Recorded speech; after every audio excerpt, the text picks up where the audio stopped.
বলো কি হয়েছে বলো। না না এখানে একজন পুলিশ নেই, এটা আমাদের ভাই। বলো তুমি পুলিশ। আচ্ছা তুমি বলো বোন, না বলো, তোমার কেউ চিনবে না, তুমি বলো।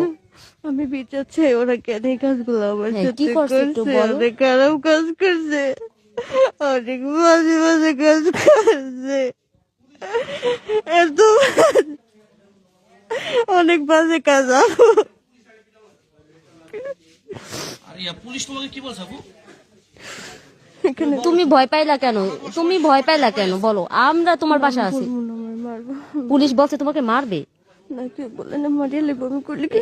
এরা বলছে রাতকে মাইরা ফেলে, বেটা বলছে। তুমি জ্ঞান দে, আমি জানি না। আমি আসি তোমারে তো বলছি, কোন পুলিশের এমন পুলিশ জন্মগ্রহণ করে নাই এই শরিয়তপুরে তোমার গায়ে হাত দিবে কোন পুলিশ? আমরা তোমার ভাই। আরে তা কেমনে এই কাজগুলো করলো? সমাজ দেখছে না, আপনাকে আমার দেখতে পেরে দেখলো না, তখন তখন কেন করলো না আমারে? আমি কত সাহায্য চাইছিলাম ভাইয়া, মানে কমপক্ষে 10 জন তো হইবই।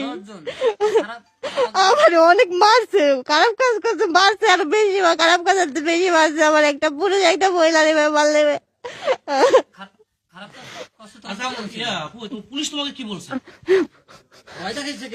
কেউ ভয় দেখায় নাই। তাই কেন তুমি বললা যে আমার কিছুই হয় নাই, শুধু আমার এমনিতেই আমাকে মারছে? আমার পুলিশ লাগবো না, আমার জনগণ লাগবো।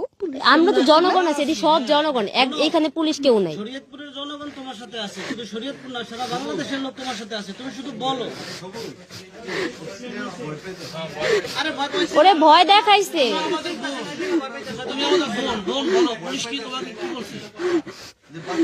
যদি জানতো আর ও যদি এটা বুঝতো, ওর পাশে আমরা তো কারা দাঁড়ায় আছি, তাহলে তো আর এত ভয় পেত না। আমার কি মারিয়ে লেবো বলে আমি আছি তো বোন, আমি আছি বললাম তো, আমি তোমার বোন বললাম। নিয়ে যাবো, অনেক নিয়ে যাবো। আচ্ছা সেটা যদি না বাসায় নেওয়া লাগলে নিবো, সমস্যা নেই, বাসায় যদি নেওয়া লাগে সেটাও নিবো। আমাদের সব লোকজন থাকবে, সবাই আছে।